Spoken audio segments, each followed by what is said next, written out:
할렐루야. 오늘도 주님과 동행하는 행복한 날이 되시기를 축복합니다. 잠언 23장 4절 말씀을 다시 보시겠습니다. 부자 되기에 애쓰지 말고 내 사사로운 지혜를 버릴지어다. 아멘. 오늘 본문이 성도가 버려야 될 게 뭐냐 우리에게 말씀해 줍니다. 본문 통해서 하나님의 마음을 좀 나눴으면 좋겠습니다. 먼저 살펴볼 부분이 앞부분이죠. 부자 되기에 애쓰지 말고 그랬어요. 여기서 눈에 띄는 부분이 애쓴다는 말씀입니다. 애쓴다 이렇게 번역된 히브리어 본문이 티가라는 말입니다. 티가 이게 지친다, 피곤하다 이런 뜻을 가지고 있어요. 하나님과 동행하는 삶은 지치고 피곤한 인생과는 거리가 멉니다. 성경은 하나님과 동행하는 인생이 이러하다고 말씀하죠. 이사야서 40장 31절을 같이 한번 찾아보시겠습니다. 오직 여호와를 앙망하는 자는 새 힘을 얻으리니 독수리가 날개치며 올라감 같을 것이요 다른 박질하여도 곤비하지 아니하겠고 걸어가도 피곤하지 아니하리로다. 아멘. 여호와를 앙망하는 사람은 새 힘을 얻게 될 것이다. 그가 피곤하지 아니할 것이다. 하나님 이렇게 말씀하십니다. 새 힘을 얻고 피곤하지 않고 이것이 하나님과 동행하는 성도의 삶의 특징입니다. 또 하나님과 동행하는 삶의 특징이 무엇이냐? 성경이 또 이렇게 말합니다. 신명기 15장 4절 그리고 5절 말씀을 같이 보시겠습니다.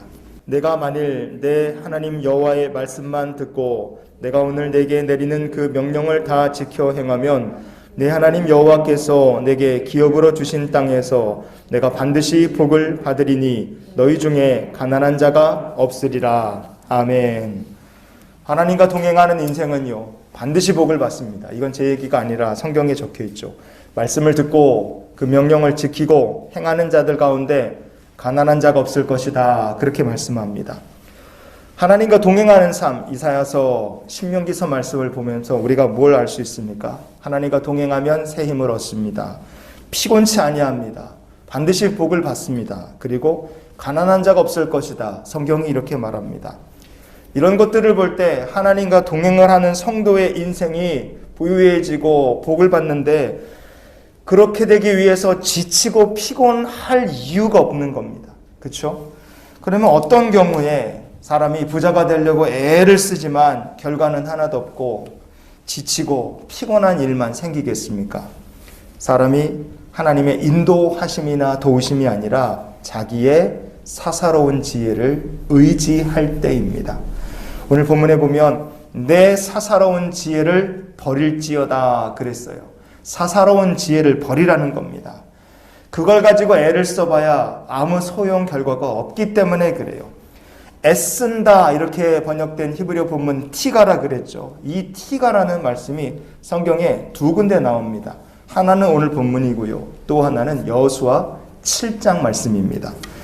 여리고를 정복한 다음에 이스라엘 백성들이요 아주 그냥 자신감이 충만했습니다. 의기양양했어요. 그런데 하나님께서 아간의 범죄함으로 인해서 진노하셨는데도 이 의기양양한 이스라엘 백성들이 그거를 미처 깨닫지 못했습니다. 틀림없이 하나님께서 뭔가 다르긴 다르셨을 거예요. 하지만 이스라엘 백성들이 그거 눈치채지 못하고 아이성을 향해서 거침없이 막 밀고 나가는 겁니다. 하나님의 진노하심 깨닫지 못하고 이스라엘 백성들이 첫 번째로 아이성을 공격하려 했을 때 그들이 어떤 식으로 아이성을 공격하려 했는지 그 진행 상황을 성경이 이렇게 말씀해 줍니다. 여호수아서 7장 3절을 같이 보시겠습니다. 여호수아에게로 돌아와 그에게 이르되 백성을 다 올라가게 하지 말고 2-3천 명만 올라가서 아이를 치게 하소서. 그들은 소수이니 모든 백성을 그리로 보내어 수고롭게 하지 마소서 하므로. 아멘. 우리가 정탐을 가서 보니까 아이성 별거 아니던데요. 그러니 백성 모두 다 보내갖고 다 고생할 것이 아니라 수고롭게 하지 맙시다. 2-3천 명이면 충분할 것 같습니다. 이게 아이성을 정탐하고 내린 정탐꾼들의 결론이었습니다. 여기서 수고롭게 만들지 말자 그랬죠. 수고롭다는 히브리어 본문이 바로 티가입니다. 오늘 본문에 나오는 그 말과 같은 말이에요. 수고롭게 하지 말자는 결론이 어떻게 나왔겠습니까? 정탐꾼들이 가서 자기들 눈으로 보고 이거 한 2, 3천 명이면 아이성은 이거 뒤집어 다 정복하고도 남겠구만. 이렇게 자기들이 사사로운 지혜로 견적을 낸 겁니다. 하나님의 뜻과 아무 상관이 없어요. 하나님의 뜻이 아니라 사사로운 지혜를 의지해서요. 그들이 애를 써본 겁니다. 그런데 어떻게 됐습니까? 결과는 성경이 이렇게 말합니다. 여호수아서 7장 5절 말씀을 같이 보시겠습니다. 아이 사람이 그들을 36명쯤 쳐 죽이고 성문 앞에서부터 스바림까지 쫓아가 내려가는 비탈에서 쳤으므로 백성의 마음이 녹아 물같이 된지라. 아멘. 아이성을 정복하기는커녕 패배했고 많은 사람이 죽었고 백성들의 마음은 물같이 녹아내리고 말았습니다. 성도가 정말 세상에서 복을 받고 부자가 되고 승리하는 길이 과연 무엇일까? 그것은 말씀대로 살고 하나님께서 복 주시고 인도하시는 길인 줄 믿습니다.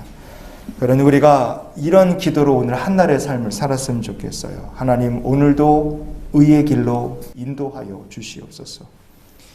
사사로운 지혜를 의지하는 것은 아무리 애를 써도, 아무리 사사로운 지혜를 다 동원해서 승리가 손쉬울 것 같아도 그 결과는 아이성의 패배가 된다는 것을 우리가 잊지 않았으면 좋겠습니다. 그러니 사사로운 지혜를 버리고 오늘도 하나님의 인도하심을 받아서 의의 길, 옳은 길을 걷는 우리 모두가 될 수 있기를 예수님의 이름으로 축원을 드립니다.